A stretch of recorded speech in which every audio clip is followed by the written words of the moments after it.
With a flick of my wrist, I flipped the cigarette up and caught it in my mouth. It was a cheap trick that I had learned as a kid from watching Robert Mitchum, or James Dean, or one of those pseudo-badasses from film noir who always seemed to have a lit smoke dangling off of their lower lip. After 2 weeks of abstinence, I figured that just champing a fresh out-of-the-pack Marlboro Red without putting a lighter to it was satisfying enough in its own right, and wouldn't merit such a great damn deal of concern from any of my supportive friends if one of them did manage to catch me with it. Not just yet, anyway.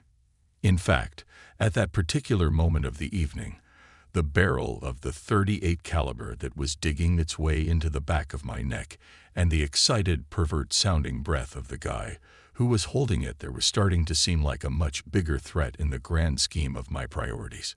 Someone wanted my attention. That was clear enough. But judging from the fact that my brains hadn't already taken a permanent sabbatical from my skull, there was always the chance that whatever was about to go down might not be the end of the world. Not just yet, anyway. Tusk, tusk, tusk, the calm voice behind me said. 2 damn weeks, Smokey.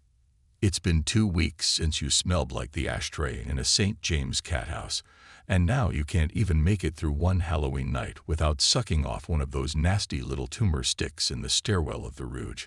I'll tell you a secret you might not want to hear, Johnny boy. Half of your patients don't even need anesthesia. Your degenerate-ass smoker's breath could knock 'em out. Raising my left hand in the air, I grabbed the cigarette off of my lip with my right hand. Well, hell, Denny. If I had known how concerned you were about my health, I'd have quit years ago. I thumped my chest. That kind of gets me right here. Dr. Denny Sixman laughed and took the .38 from the back of my neck to just above my occipital bun. Oh, I'm gonna get you right there, Johnny, he said, and then put 2 in the back of your head for good measure. Now, as the poet wrote, the hour groweth late. Time to start walking. We've got to make it down 4 flights of stairs before the IQ knows that our Johns Hopkins educated asses are missing. Gun in the back of my head, I stayed put. Goddamn, a cheap boondocks hospital. No security cameras in any of the stairwells. Nice call, St.Flambe Rouge. You don't mean? I asked. That's right, Denny said. The meat locker. Final destination. You don't think that the ER or the intensive care unit are gonna notice that their head of internal medicine is missing? I asked. Not in enough time, Dr. Sixman laughed. Jesus Christ, look at the ego on you. Happy Halloween, Dr. Deckman. The intensive care unit is the typical fucking spook show that it always is this time of year, and the can't even keep up with the line of party boys and girls coming through the doors right now. It looks like the line at the damn Louvre. The kids have nothing better to do at the Festival of Samhain than find new and exotic ways to kill themselves. They've got a thing this year called vodka eyeballing. Ah hell, Denny, do I even want to know? I asked. Probably not, he said. At least, no more than I did. Let's just say that it involves drinking twice as much vodka as you usually do, but all that you need for go time are 2 healthy tear ducts. Jesus feathery Christ, I groaned. What in the hell's the matter with these kids? I blame the emos, Denny said, sounding real honest John. These slip-not-listening little dinwads can come up with 18 different ways to get wasted, and can't one of them figure out a way to get laid? I ask you, where is their value system? Frankly, I can't believe how much things have changed since you and I were kids sometimes, Johnny. How did things go so far off the rails? I asked. Speaking of which, where the hell did you get a gun? Took it off of a banger that we treated here last week, he said. I let him vamoose without it before the cops arrived. Poor kid was all broken up. Said that his little girl had given it to him for Father's Day. Anyway, enough yakking, doctor. This ain't a tea party, and we got too short of a distance to go before you reach your endgame. We've got to make what little time that we have count. Dr. Sixman shoved me behind the ear with the gun. Get your ass moving, Deckman. And on your way, talk to me. Tell me about the Jane Doe that they found in the cemetery of the Flambe Rouge estate last week. I opened the door to the next flight of stairs, 4 flights and counting. What do you want to know, Denny? I stammered, descending the first few steps. As much as you can tell me, Dr. Deckman, Sixman replied. Go on. Jane Doe was found in the cemetery behind the Flambe Rouge estate and brought to the emergency room of St.Flambe Rouge at just past midnight on Wednesday morning, I began. Though she was barely coherent when asked her name, we believe that she was trying to tell us it was Ophelia Delacroix. We've already run a statewide search on that moniker in all spellings, and so far, we've been coming up snake eyes on an Ophelia Delacroix fitting her description. We've expanded our search nationwide. Jane Doe is a white female, presumably of Cajun descent, approximately between 69 and 75 years of age. When she was found in the cemetery, she was beating her head and fists against the headstone of Gaston Lalaurie, screaming that she had lost her notes. The police officer responding, a rookie by the name of Francis Del Morone, said that she had turned to him and said, quote, "The great rusher of fools. The rusher of fools has my notes. My precious, only notes." This was right before she bit her tongue nearly in half.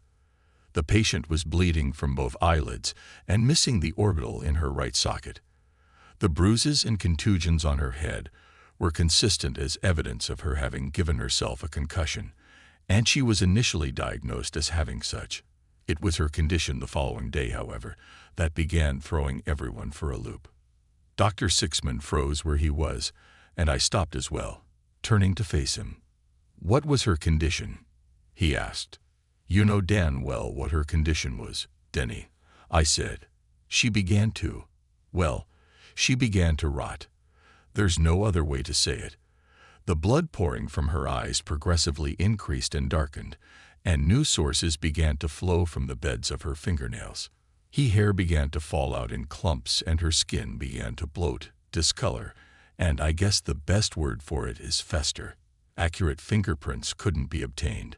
We had to send DNA samples and dental records upstate to even attempt an identification of her.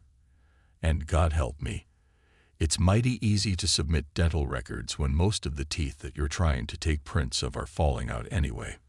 Dr. Sixman lowered the gun to half-mast and flashed an overly theatrical, I know something you don't know smile. That's all well and good, Dr. Deckman. Very clinical. You had an elderly lady, presumably dying of some yet undetermined ailment, possibly viral, and wounds that were consistent with a severe concussion. What sort of follow-up have you done so far? Well, I said, besides trying to identify her and examine her for evidence of a yet unknown virus, her symptoms seemed to match those of the secondary stages of leprosy. Dr. Sixman raised the gun back up to my face and snarled, I guess what I'm asking. Dr. Johnny, did you even bother to get off of your chain-smoking ass and put that Johns Hopkins mind to work investigating the background of this poor lady at all? Did you do any detective work? Was there any personal interest in her history whatsoever?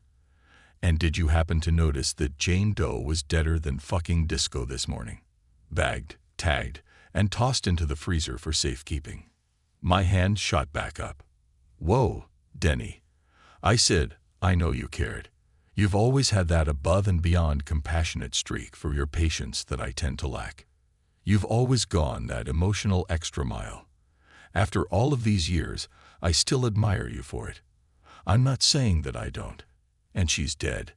She passed since yesterday, huh?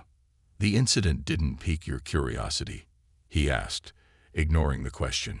Her babbling had been getting worse and worse, and then the incident. It didn't tempt you to do a little more digging, Johnny. Jane Doe had been babbling incoherently for 2 days straight. She had been asking the same things over and over again. Where's the healer? What happened to the healer? For those undergoing severe shock trauma, the obsessive-compulsive repetition of phrases and ideas is not uncommon. Throw in a high fever and extreme delirium, and it's almost a certainty. The healer, I said to Dr. Sixman. My notes, the brute man, the poor soul. No, No, the pure soul. That poor, pure soul. Imbeciles, the healer's notes, the great rusher of fools. She kept saying those things over and over again, with what tongue she had left. It was like a goddamn mantra. It was more like a fucking filibuster. Until Denny nodded at me, seeming to approve that my mind had gone where his line of questioning was supposed to have led me. The incident, Denny said. Tell me about the incident, Dr. Deckman, in which the patient performed a little elective surgery on herself. For Christ's sake, Denny, you were there, I said. Why in the hell? He leveled the gun at my face. Maybe my little friend here is just curious. Tell me about the incident. Omit nothing. As if your life depended on it. We were all in the room, I began. I swallowed hard. You were there, Angela, Dr. Hodgins, myself. We'd given the patient an extremely mild sedative. Enough to put her ailments at bay and possibly get something intelligible out of her. Call her Ophelia, Dr. Sixman snarled. What? I asked. He waved the 38 back and forth in my face. My little friend here loves first names. Unlike you, he's a bit of a softy, and he likes to know who we're talking about on a personal level. Jonathan, call her Ophelia. I continued. We asked Ophelia to tell us who she was talking about. Who were the imbeciles, the brute man, and the pure soul? Jane Doe, Ophelia, just smiled and began blinking her remaining eye. When we asked her to tell us about the great rusher of fools, that's when the lid flew off of hell. You remember. For no apparent reason, she grabbed your left forearm and a handful of your jacket and began to shake you, screaming, "Put it back. Put it back. Goddamn you. Put it back." Amid her violent episode, her tongue, already beginning to decompose in its oral socket, detached and fell out of her mouth. The gush of blood that followed was pure black, as if it was decomposed or at least highly oxidized. Dr. Sixman smiled the sick grin of a sadist, getting his fix. What did Ophelia do then? He asked. I stared at Dr. Sixman. She began to laugh. I said, cackle, cackle, like a person whose last shred of sanity had finally slipped away. Then she released you and turned to Dr. Hodgins, saying as clearly as anyone can without a tongue, "Guess I won't be needing this anymore." The cackling rose to a fever pitch, and she proceeded to claw her eye out. We tried getting her into restraints, but she had already dug through the cornea and was clinically blind by the time that she tapped out. Had you wondered why, of all places, they had found her in the cemetery of the La Laureau estate? Dr. Sixman asked. I had been lost in my head, descended into the abyss of a bad dream that I had been made to relive. But that question, the randomness of it, snapped me back to the reality of the situation. I ain't taking another step, I told Denny. Excuse me? He asked. I said that unless you can force me to ride your ass piggyback at gunpoint, I ain't lifting a fucking foot, Denny. Go ahead and paint the stairwell with my brains. Hell, they've been needing to redo these walls for a while. Now, Dr. Sixman put the barrel of the gun to my forehead and leaned into my face. Now, Dr. Deckman, he smiled, why do I get the sneaking suspicion that you think that you're calling me on a bluff right now? That you think I might be pulling one of my usual All Hallows Eve pranks, and that I'm gonna break character any second and start laughing, and we're gonna be puffing that fucking cancer rod in your pocket in the pavilion in a few minutes. The fact is that I've been pretty patient with your smug, arrogant attitude up until now, but my little buddy here, he tipped the gun at me. Well, he's starting to lose his cool with your lack of respect. He wants to give you a piece of his mind, Johnny, but the problem is that, once you get him talking, he tends to start shooting his mouth off. Know what I'm saying? So you just pick up the $300 loafer and carry your ass over to the next flight of stairs before I forget that we went to med school together and I lose that sweet, compassionate streak that you tend to accuse me of having. I turned and opened the door to the next stairwell, 3 flights and counting. I'll tell you what, Denny said with a laugh. How about I do a little bit of the talking for a while? We can pause when we get to the next landing. We made our way to the bottom of the third-floor stairwell and stopped in front of the door. I started wondering why Ophelia Delacroix would wander into the cemetery of the old locked La Bureau's estate of all places. How would she even gain access? Dr. Tibernel Laloroux had locked that place up tighter than a librarian's cervix when she left to do her latest research project. So why, out of all the godforsaken, fly-blown swamps in Louisiana, did Ophelia Delacroix want into that particular cemetery so badly? Wetland, I bemused. What? Dr. Sixman asked, clearly annoyed. We don't call them swamps anymore, Denny. I said, Louisiana has wetlands now. Dr. Sixman raised his pistol and thrust it into my face, snarling. That bugs you, doesn't it? Your privileged, entitled ass can't just be the head of internal medicine at some podunk, catfish-loving, fortune-telling, Saint Swamp Rat Boonies General, can you?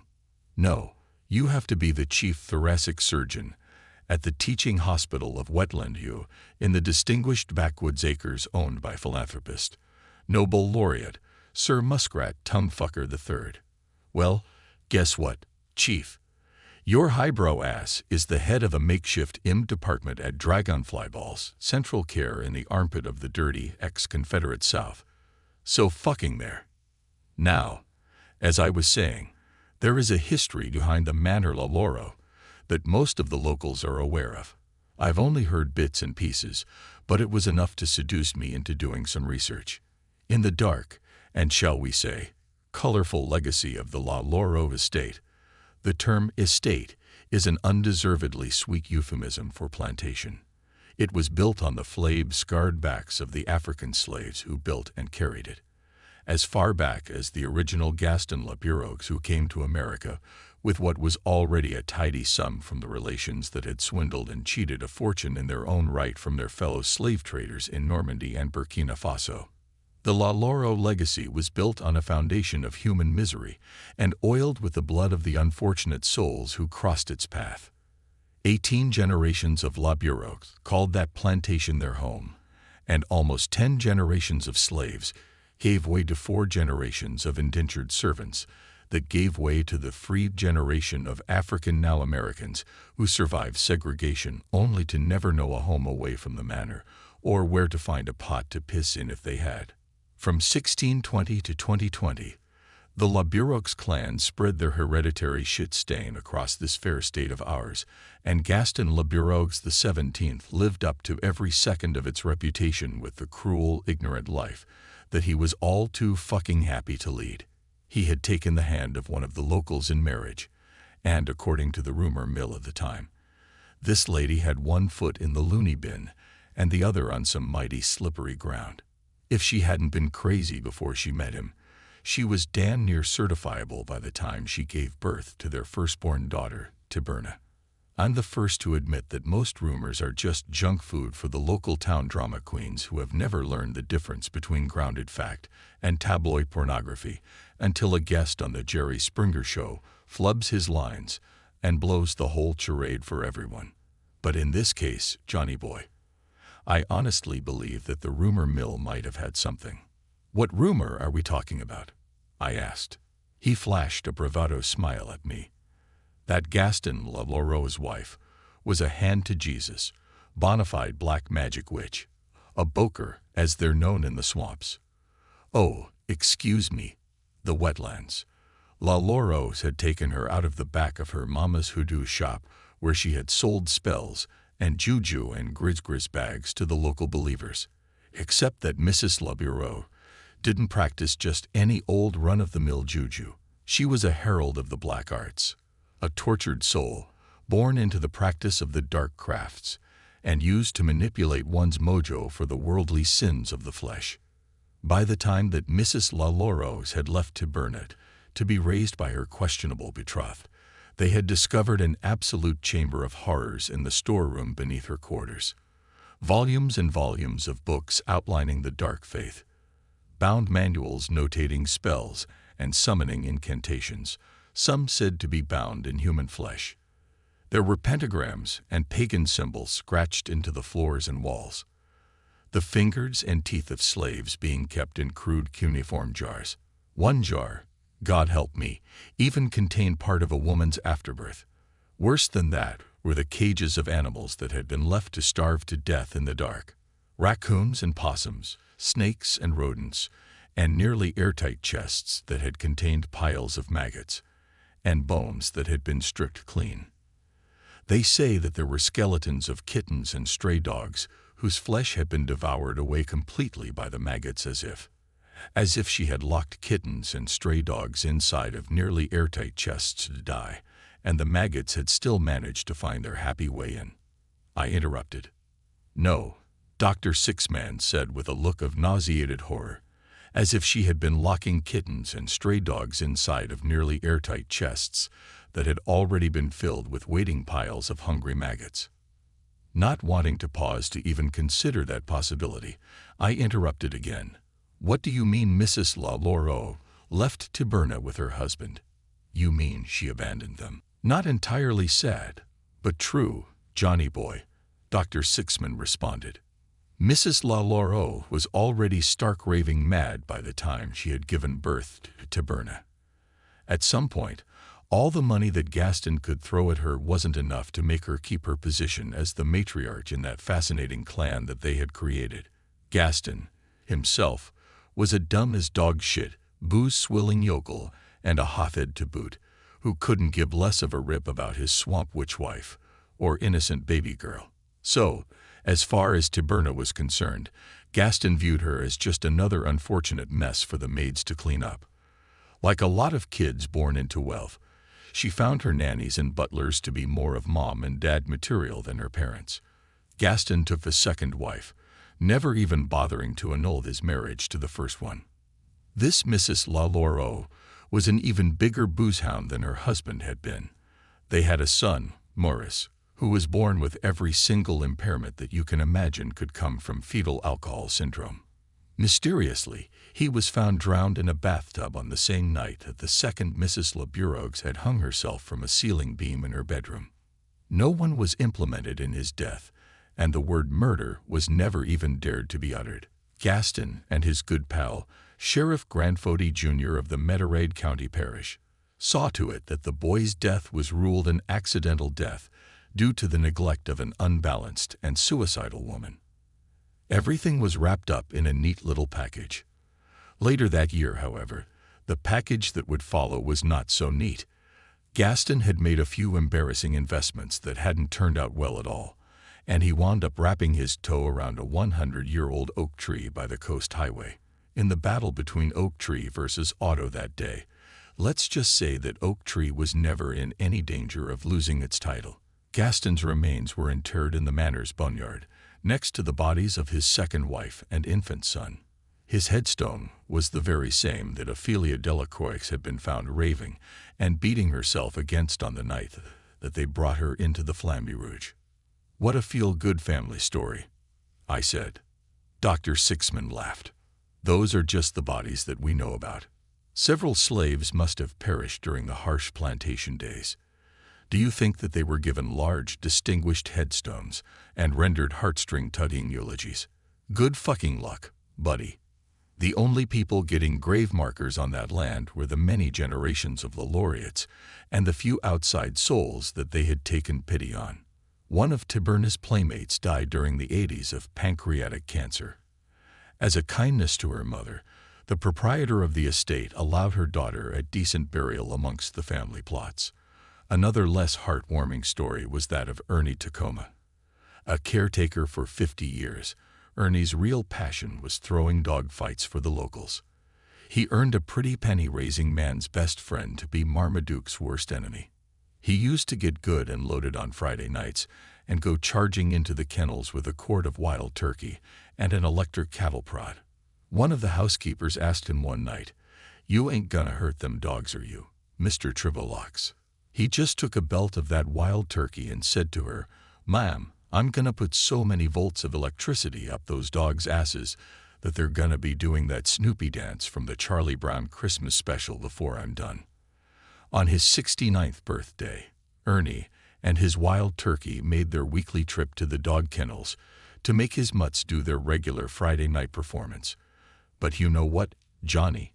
I damned if one of those dogs didn't grow to the size of a maid or even a butler and somehow unlock the kennel doors before he got there.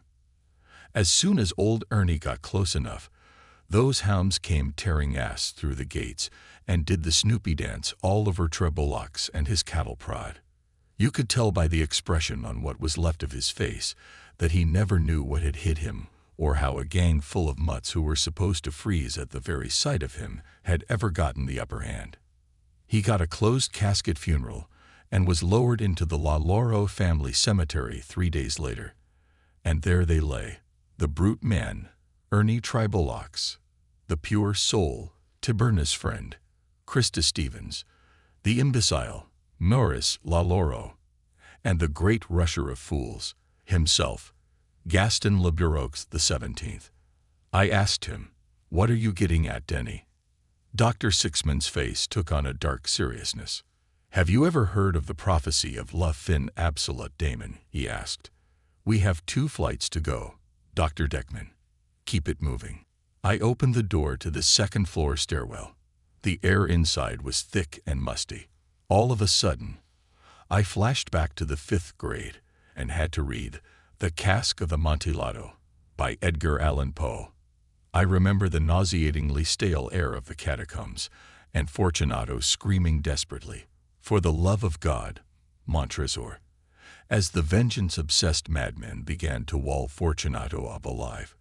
"For the love of God, Dr. Denny."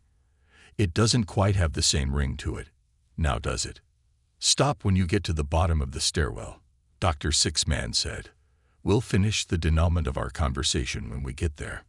I turned around when I reached the door at the bottom of the landing. There we were, 1 flight down, and we would be at the door of the St.Flambe Rouge's meat locker, as it was so sensitively called. Not quite a person's final destination, but the first stop on the way there. Drawer to ditch or freezer to oven, there weren't many more stations until the dearly departed reached their final reward. "That's good enough," Dr. Sixman said. "You know, Johnny, I almost wish that I'd have let you have that last smoke when I met you upstairs. It's a shame that this stale, nasty shit is the last air that you're ever gonna breathe." I reached into my coat pocket for my Marlboro Red and said, "Not too late, Denny." Denny raised his gun as if to say, "Nice try," and I pulled my hand back out of my pocket. "This La Fin Absolute Daemon," I said, "tell me about it." Dr. Sixman settled back against the guardrail and took a sigh as he went back into storyteller mode. "La Fin Absolute Daemon," he said. "The translation can go one of 2 ways. Either the absolute end of the world, or hell will swallow the living." The original prophecy was crude and written in a code of the uneducated to stay hidden from slave masters and upper-class bigoted murderers. You see, this isn't a recent prophecy. This goes back to the time when the first Le Bureaux had set foot on American soil and Haitian Santeria and African voodoo had come into full swing. The prophecy, foretold by the elder seers of the tribes, states that in several generations, the evil of the La Loro bloodline would meet the likes of a bona fide black magic boker, and the 2 would bring about the end of existence. The how and the when were left cryptically blank. However, it was said that in the bloody wake of her reign of black hoodoo, the first Mrs. La Bureaux had obtained several copies of the ancient incantation spell to summon the daemon profane, one of the worst and most sadistic destroyers of the ancient world, who dreamt of opening the portal to hell and dragging our living souls through the gateway to meet the horrors that lie within. Real Lovecraftian shit. The incantation would require the remains of the 5 sacrifices: the child, born lame, the ogre, the eye of innocence, the Death Eater, and the one that hasn't changed a word, the great rusher of fools. That's when I started making connections. The child, born lame, the imbecile, the ogre or the brute man, the eye of innocence, perhaps the pure soul. Maybe the Death Eater is the healer, and the great rusher of fools. Well, I asked myself, what if, just what if, the first Mrs. La Burox was only ever known as simply just Mrs. Gaston La Laurox? Who was she before? Before she got married and before she left? Maybe before she vowed to return. Could Mrs. La Burox have been named Ms. Ophelia Delacroix? Maybe, just maybe, she came back. The age range fits, so does the physical description. Maybe Ms. Delacroix came back to fulfill her destiny and raise the daemon profane. All of the other sacrifices are already on the estate, right there in the cemetery. Maybe all that she needed was the final sacrifice. The healer. Maybe her daughter, Dr. Tiberna La Laurox. My blood ran cold, and after doing my homework and pulling a little Magnum pie, shit of my own, I found myself in the cemetery, face to face with the headstone of Gaston La Lauro XVII. I used a small rock-collecting hammer to take a chip out of the stone. I'd brought it with me to the hospital that night to show Ophelia and see how she would react to it. However, I never even got to take it out of my pocket before she grabbed my arm and put it back. I said, mesmerized, "Put it back, goddamn you." She couldn't have, Denny asserted. There was no way for it. Not even the luckiest coincidence in the world could explain that one. And then, the final tumbler fell into place. Saturday morning, at 3:03 a.m., I had a dream. I was standing outside of the meat locker when the naked silhouette of Ophelia Delacroix appeared as a shadow on the wall in front of me and began to whisper, "My healer," she said. I finally found my healer. And all at once, I knew who she was talking about. Dr. Six-Man smirked, raised the gun at me, eye level, and cocked the hammer. "Whoa, whoa," I yelled. Now I could only imagine what sick, bizarre fucking reason that old bag might have for wanting to bring about the apocalypse. But you're a physician, for Christ's leaping fucking sake, Denny. What the hell possible rationale could you have for wanting to help her? "I have my reasons," Denny said. "Call it faith. Call it karmic destiny. Call it, maybe, just time to throw in the towel. Or maybe you can ask the little girl who just died of AIDS because an unknown assailant with HIV kidnapped her from her front porch and raped her repeatedly before tossing her behind a dumpster when he was done. Maybe you could ask the wives in the Middle East whose noses were carved off by jealous, abusive husbands who suspected them groundlessly of infidelity. Maybe you could ask the priest who was forced to amputate his own eyes at gunpoint when Satan worshippers high on angel dust broke into the church over on Elmwood. Call it what you want. I look at the evil and the hatred that has consumed this world, and I call us God's little failed experiment, a half-assed attempt to bring beauty and good intentions into an existence that never had a place for them. Believe me, this life is gonna be much better off without us. "I'm glad that you're not a fertility doctor, Denny," I said. "If our first few attempts to have children didn't pan out, we'd all be hacksawing our nuts off, wouldn't we?" Sixman nudged me with the gun. "Keep it moving, funny man," he said. "Maybe you can laugh yourself to death." Down we went, and finally, there it was. The door to the St.Flambe Rouge morgue. Cold, gray, and final. "Open it," Dr. Sixman said. "Here's a thought," I replied. "Hell no." "What?" Dr. Sixman pressed the .38 directly to my forehead and asked, "In what world does it make sense where a fucker who doesn't want to die argues with a psychopath who's got a gun to his head?" I reached deep inside my lab coat, pulled out the Dirty Harry Special from its holster, and aimed it straight at Dr. Denny Sixman's crotch. "A world where the fucker who doesn't want to die has a loaded .357 Magnum pointed right at the psychopath's balls," I said. "Jesus fucked a monkey," Dr. Sixman screamed. "Deckman, hold fire. I've got a confession." Denny let the .38 go limp in his hand and tossed it to the ground. "It was just a joke," he screamed. "I swear to God, it was only a joke. Albeit not one of my funnier ones right now, but it was my All Hallow Eve prank. The first one that was finally gonna work in years. Angela was in on the whole thing. Mum, I said in a tell me another one asshole tone, and it was finally my turn to level a gun in his face. Deckman, he cried, my .38 wasn't even loaded. Well, that's just bad planning, Dr. Sixman, I said and cocked the hammer. Denny tried to compose himself and said, the prophecy, the absolute end of the world.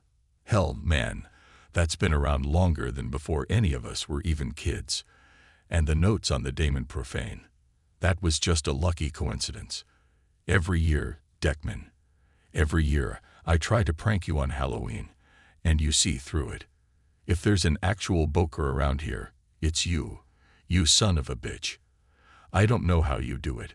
So, this year, when the old lady was found muttering gibberish at the site of what's supposed to be the birthplace of the apocalypse, I got the idea. And her nonsensical ravings about the 5 players matching up with the 5 players of the summoning spell for the Daemon Profane. It was so fucking perfect. How could I resist? She grabbed my coat and started screaming about putting it back, and no one knew what in the hell she was talking about. Probably she didn't either. Just some old lady in the worst delirium of her life spouting crazy shit.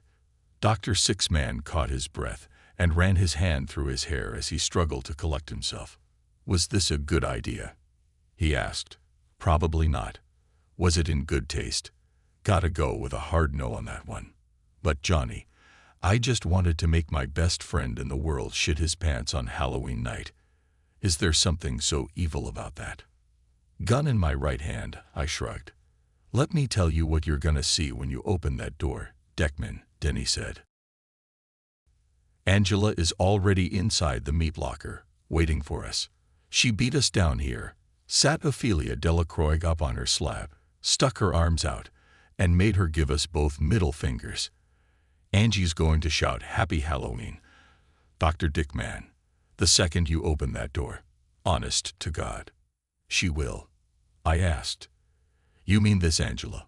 I flung open the door, and there, in a rolling chair by the cold-ass drawers, was the pale body of Angela Sixman, with a 357 magnum hole in her forehead.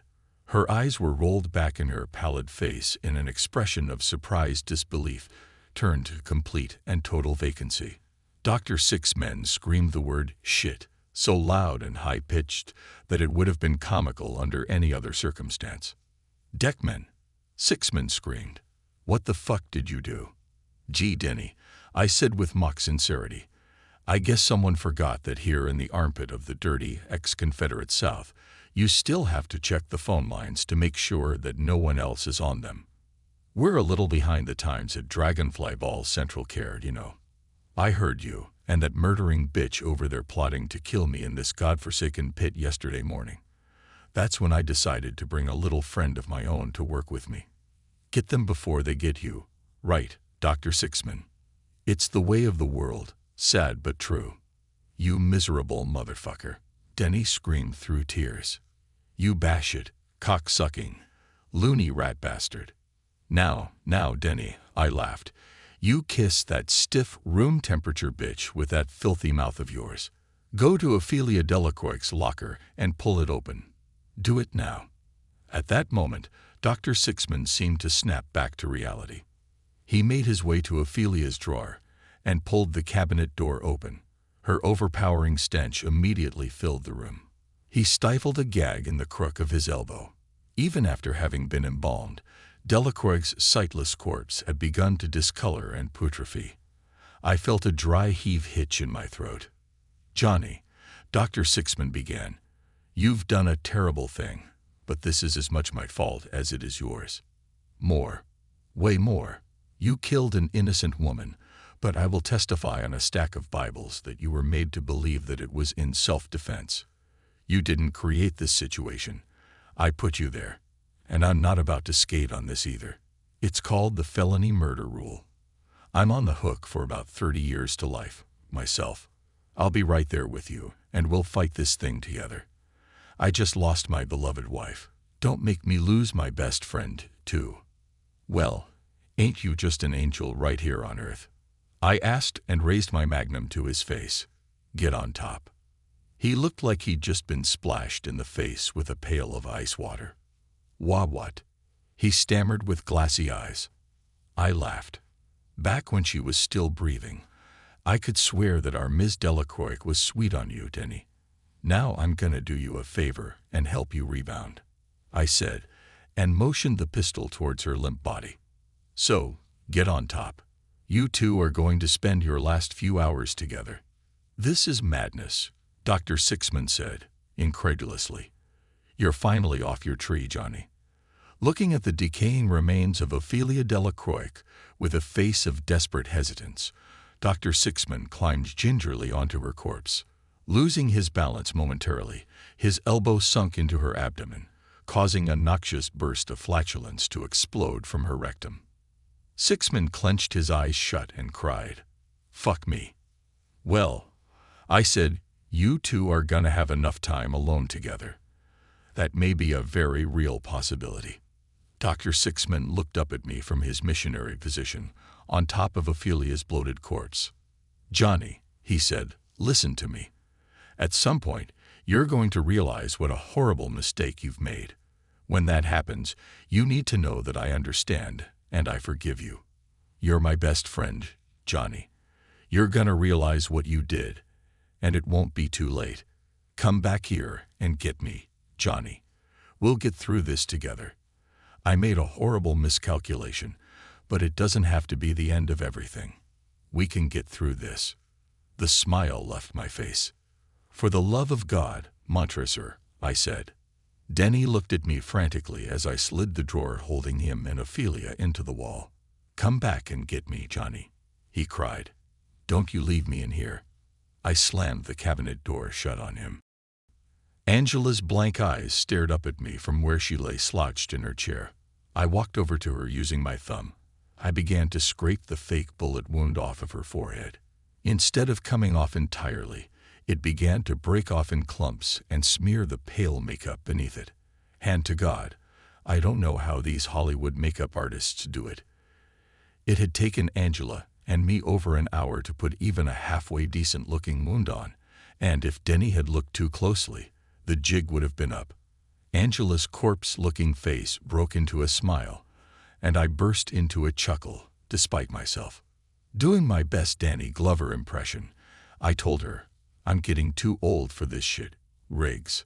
Doing her best Mel Gibson, Angela replied, like hell, you are, sugar tits. So, here's the question of the hour, I began. How long do we leave the happy boy in there before letting him know that the joke was on him? That's not the question of the hour, she said. The question of the hour is, once he finds out, is he gonna kiss you right on the mouth or bust you straight in the balls? I laughed.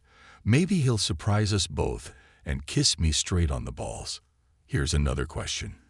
Is he gonna have a sense of humor about you turning traitor and switching sides, or are you going to be spending the better part of November at the Four Seasons after this? I may end up earning a few extra points on my account next month, Angela said thoughtfully. But maybe he can spend some of that alone time remembering how funny the live sewer rat in my toilet was, and then ask himself why I would ever switch sides in the first place. If you want to play, then welcome to the fucking game. Besides, the man had to learn that you don't fuck with the king of Halloween. We both said together and laughed. Tell you what, I said, popping the Marlboro Red back in my mouth. How about we have a smoke together and then let the poor horse's ass out? It smelled none too pleasant in there when the drawer was open. I mean, a joke's a joke and all, but then there's just plain cruelty. Angela took the cigarette out of my mouth. 2 weeks, Johnny. Seriously. 2 whole weeks. You really want to f that up? Out of nowhere, my cell phone rang in my pocket. Unbelievable, I said. I can't get a signal on the roof to save my life, but someone can reach me 3 stories below street level. Hold that thought. I answered my phone. This is Dr. Deckman.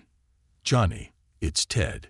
His voice sounded a little distant, but otherwise clear as a bell on my cell phone in the sub-basement. Oh man, have we stumbled upon the granddaddy of all clusterfucks. I mean, this is bad, Johnny. So bad. What I'm about to tell you is beyond anything that we've ever encountered before. Don't interrupt. Don't ask me how I came about my information. Just know that I did come about it, and I wish to hell that I hadn't. Homeland Security and the CDC are officially calling this need-to-know information, and right now, you've never needed to know anything more in your life. You are going to need to shut down the entire hospital on a quarantine status. No one enters and no one leaves.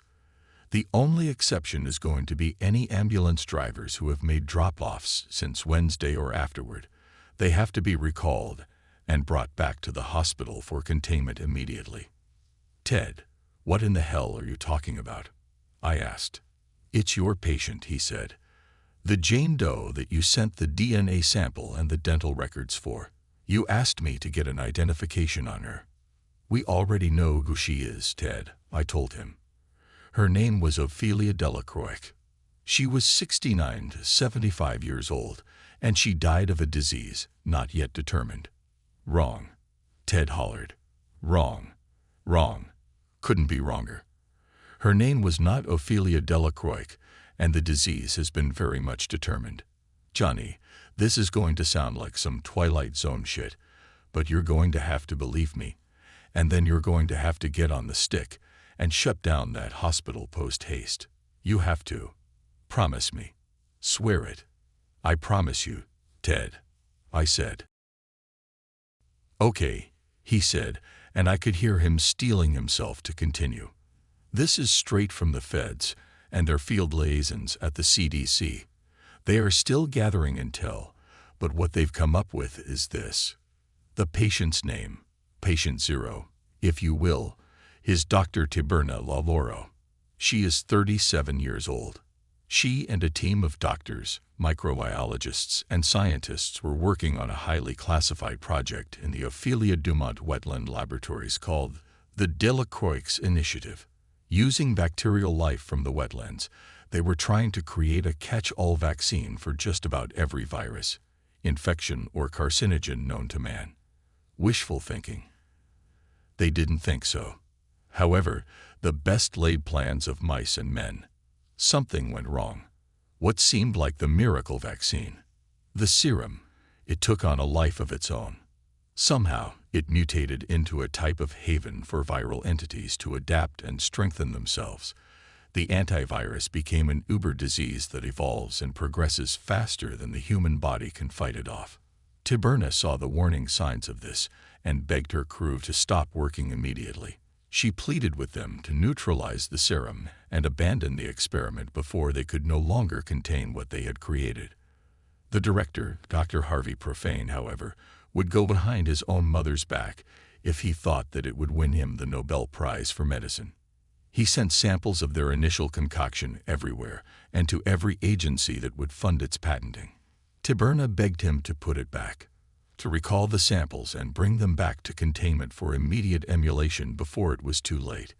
Nevertheless, Profane has never been a man to be swayed when he thinks that he has found something of great value to put his name on. 3 members of Dr. Laloro's crew died rapidly of extreme blood loss, anemia, cellular degeneration, and compromised immune systems. In her own words, her colleagues began rotting away right in front of her. Dr. Lawrence Brutman, Dr. Ian Imbecile, and Dr. Brutman's daughter, Janie. Tiberna was quite fond of Janie, and mourned her loss as one of the purest souls that she had ever known. It soon became clear that there was no way of unringing the bell that the Delacroix Initiative had rung, and Tiberna fled to her childhood home to collect some notes that she had created previously on eradication techniques of entire viral and bacterial strains deemed to be threats. Unfortunately for her, unfortunately for all of us, Dr. Laburos was unaware that she had already contracted Profane's Uber disease and had now become a carrier of it. Defying irony. Dr. Profane had always wanted to be known for making his mark on the world of medicine. I guess in the end, he got his wish. I stuttered into the phone. How bad is it? Ted paused and then replied, forget smallpox. Forget Ebola. Forget COVID-19. Think more about the end of existence as we know it. Think more. The 4 horsemen are coming. Think. The end of days has finally come to the party, and it brought everything with it, but the lubricant. My blood ran cold. Air strikes have been called in over the Ophelia Dumont wetland region, with both hydrogen and sarin agents, to try to neutralize anything that may have survived. But Johnny, that still leaves everyone in St.Flambe Rouge, the neighboring town, the responding police force, ambulances, and the ambulance drivers who passed in and out of the danger zone. And, God help us, the samples.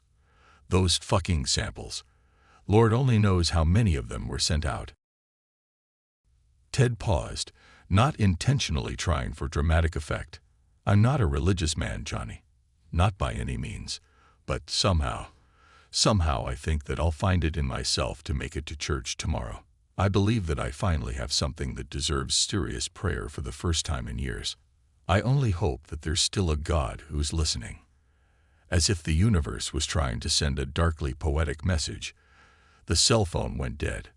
Angela must have seen the look of shocked detachment on my face as she asked, "Johnny, what is it?